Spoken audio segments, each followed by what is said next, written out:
Γεια σας φίλοι μου.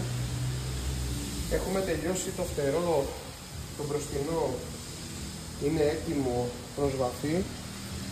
Όπως βλέπετε πολύ καθαρή δουλειά, έχουν λιανθεί όλες οι κολλήσεις. Είναι έτοιμο. Τα κομμάτια αυτά εδώ πέρα θα γίνουν ηλεκτροστατική, μαύρο μάτ και το φτερό θα γίνει μαύρο γυαλιστερό για να υπάρχει έτσι λίγο μια διαφορετική προσέγγιση πάνω στα πράγματα και να ταιριάζει με το σύνολο της μοτοσυκλέτας. Το αποτέλεσμα μας δικαίωσε, έχει γίνει κάτι πάρα πολύ όμορφο και ταιριάζει πάρα πολύ στη γραμμή της μοτοσυκλέτας.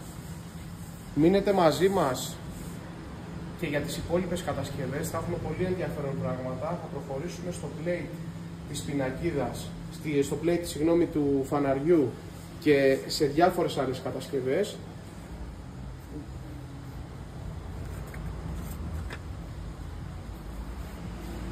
Μείνετε μαζί μας σε όλους τους